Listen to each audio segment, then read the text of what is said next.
Europe. Europe 1. Théâtre Voilà. pour vous, Exactement, mais sur un soirée écran théâtre, aussi, ouais, voilà. sur France 2. Exactement, Raphaël. Alors, on est dans un très bel appartement près de Bastille à Paris, 7e étage sans ascenseur. Greg et sa femme Mélanie reçoivent leur ami Jeff. 7h25, t'es en avance. On n'avait pas dit d'heure. Je suis ni en avance ni en retard, j'aurais même pu arriver ce matin. Vous venez d'entendre la voix de Bruno Solo, qui est le héros principal de cette comédie. Alors là, une bonne soirée en perspective, si ce n'est qu'il y a un autre couple qui est attendu. En l'occurrence, c'est Charline, c'est l'ex de Jeff, qui revient des États-Unis, et dans ses valises, elle débarque avec son futur mari. Alors, au grand désespoir de Jeff, évidemment, qui lui est toujours célibataire malgré quelques aventures.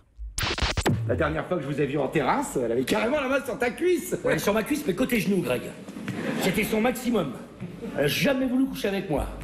Pourtant, j'étais patient, hein, j'ai attendu. Hein. Mais bon, au bout d'un an, si la fille, elle veut pas, a priori, c'est cuit. Hein.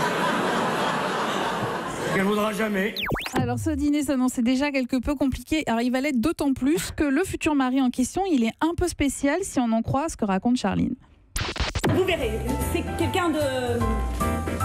Il est un peu différent. Bah, il est con, alors. Voilà, il est con, c'est le mot que tu cherchais. Parce que con, au-delà d'un certain seuil, on est différent. Hein. Très, très con, c'est ça ? Alors en fait, l'homme en question va se révéler raciste, antisémite, adorant les armes à feu. Alors que faire ? Est-ce qu'au nom de l'amitié, il faut tout de même l'accepter ? Est-ce qu'il faut toujours dire la vérité à ses amis ? C'est vraiment, voilà, c'est une comédie de mœurs qui évidemment n'évite pas la caricature, mais qui parvient quand même, sous couvert d'humour, à soulever des questions qui nous concernent tous. C'est une pièce qui tient surtout à son casting, alors avec David Brécourt dans le rôle du méchant, Mathilde Pénin et Mélanie Page du côté des femmes, et puis Bruno Solo, je vais y arriver, et Yvan Le Bolloc pour les hommes, deux comédiens et deux amis à la fois dans la vie et sur les planches. Rien que pour ce duo d'ailleurs, la pièce mérite notre attention.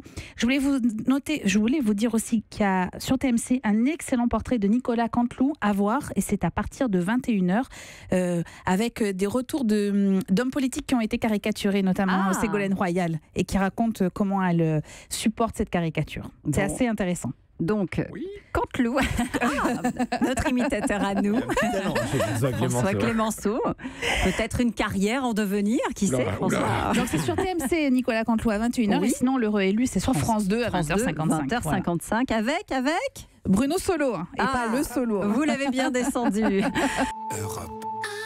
Europe 1.